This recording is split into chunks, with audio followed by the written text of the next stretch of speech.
warahmatullahi wabarakatuh. Perkenalkan, nama saya Niola Dinda Maharani dengan NIM 18621500142.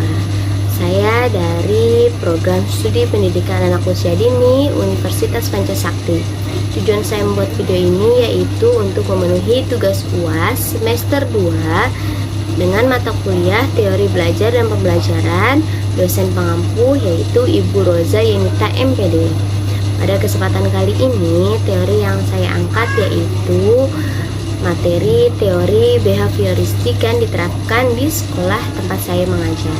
Selamat menyaksikan.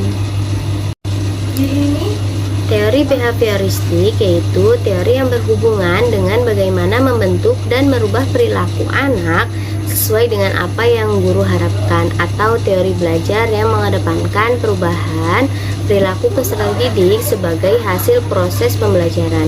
Terjadinya perubahan tingkah laku diakibatkan oleh adanya interaksi antara stimulus dan respon. Teori ini berorientasi pada perilaku yang lebih baik. Berikut tokoh-tokoh teori behavioristik. Yang pertama, Ivan Pavlov.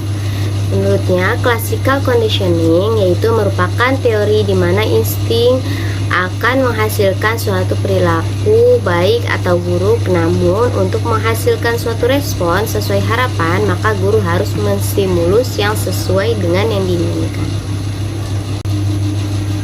Lalu berikutnya yaitu Edwin Guthrie.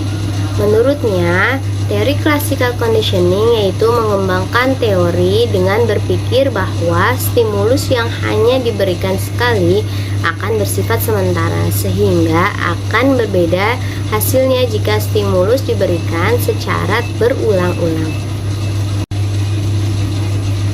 Menurut B.F. Skinner, classical conditioning yaitu merupakan teori baik buruknya stimulus akan menghasilkan suatu pengaruh respon pada seorang individu, sehingga guru harus memahami hubungan antara stimulus yang diberikan dan konsekuensi atas respon yang muncul. Lalu berikutnya menurut Edwin L. Thorndike, itu connecting ialah berpikiran bahwa perilaku belajar akan menghasilkan koneksi-koneksi dari stimulus dan respon yang didasarkan dengan percobaan atau trial error. Berikutnya yaitu prinsip teori belajar behavioristik. Yang pertama, apabila seseorang sudah mampu menunjukkan perubahan perilaku, maka dikatakan sudah belajar. Artinya, kegiatan belajar tidak membawa perubahan perilaku tidak dianggap belajar menurut teori ini. Lalu yang kedua, hal yang paling penting pada teori ini adalah stimulus dan respon, karena bisa diamati. Hal-hal selain stimulus dan respon tidak dianggap penting, karena tidak bisa diamati. Lalu yang ketiga, adanya penguatan, yaitu hal-hal yang bisa memperkuat respon. Penguatan bisa berupa penguatan positif dan negatif. Ciri-ciri teori belajar behavioristik. Yang pertama, mengutamakan pengaruh lingkungan. Lalu yang kedua, hasil pembelajaran fokus pada terbentuknya perilaku yang diinginkan. Lalu yang ketiga, mementingkan pembentukan reaksi atau respon. Yang keempat, bersifat mekanistik atau dilakukan dengan mekanis tertentu, misalnya meminta maaf. Lalu yang kelima, menganggap latihan itu adalah hal yang penting dalam proses pembelajaran. Kelebihan dan kekurangan teori behavioristik. Kelebihannya yaitu peserta didik dibiasakan untuk latihan dan praktik yang di dalamnya memuat unsur kecepatan, spontanitas, kelenturan, refleks, dan daya tahan. Lalu mampu mendorong peserta didik untuk berpikir linier dan konvergen.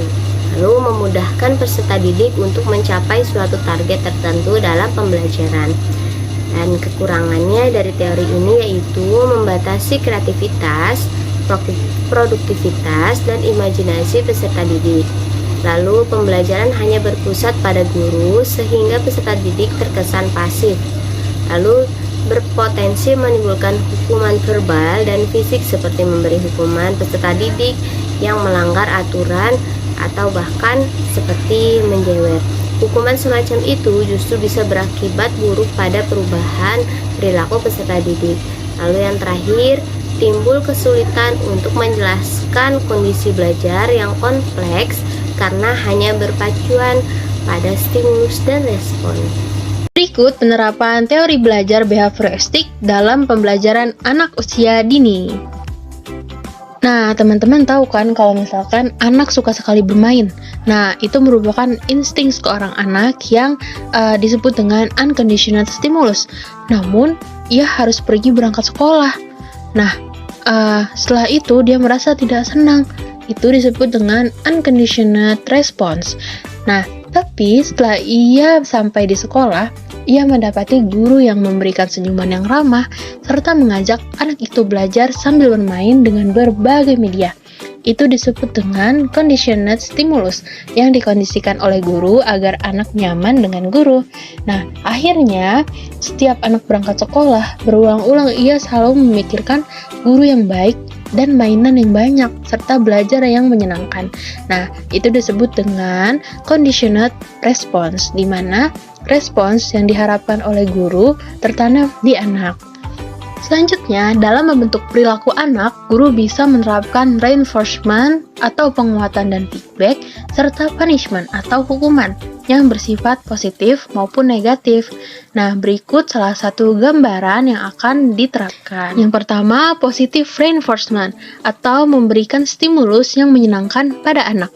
Saat anak dapat mengerjakan tugasnya dengan baik, orang tua atau guru bisa memberikan feedback positif pada anak, sehingga akan memotivasi anak untuk terus belajar.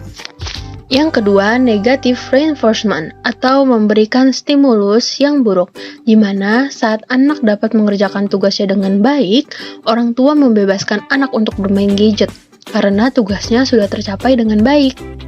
Anak memang akan terus terpacu belajar, namun hanya karena ia bisa mendapatkan kesenangan di gadget.